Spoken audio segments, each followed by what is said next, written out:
ওই ছেলেটা নদীর ধারে পানি পান করতে থাকে আর কিছুক্ষণের মধ্যে পুরো নদীটাই শুষে ফেলে আর সামনে তাকাতেই দেখে সব মাছ পানি ছাড়াই লাফাচ্ছে। ছেলে নিজের জিনিসপত্র চেক করে, ইস, মিথ্যে কথা। এগুলো সব আমারই তোর মাথা নষ্ট নাকি? তারপর সেখানে এক বুড়ো মানুষ আসে যে দূরের আগুন দেখে নিজের ট্যাঙ্কি খালি করতে শুরু করে।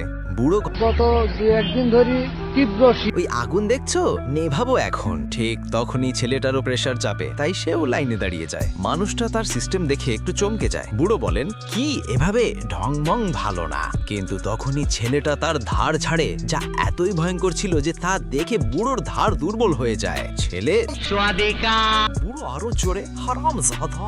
তবে তার ধার গ্রামে লাগা আগুন নিভতে শুরু করে, যাতে সব গ্রামবাসী সৃষ্টিকর্তার শুকরিয়া করতে থাকে। গ্রামবাসী খেলা হবে, দেখো দেখো খাচ্ছে, নিভাচ্ছে।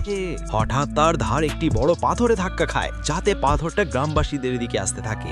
সবাই আবারও ভয় পায়। গ্রামবাসী কিন্তু তাদের কাছে পৌঁছানোর আগেই ছেলেটা পাথরটা দূরে সরিয়ে দেয়। এরপর সে সরাসরি সূর্যকে নিশানা করে, যাতে জ্বলন্ত সূর্য নিভতে শুরু করে। বড় ছি ছি ছি ছি। সংস্কৃতিবদ্ধ সতর্কীকরণ, ধূমপান মানে সূর্য নেভানো স্বাস্থ্যের জন্য ক্ষতিকর। কিন্তু তার আগেই তার ট্যাঙ্কি শেষ হয়ে যায়। ছেলে শেষ, কি চাই আর? আচ্ছা ঠিক আছে।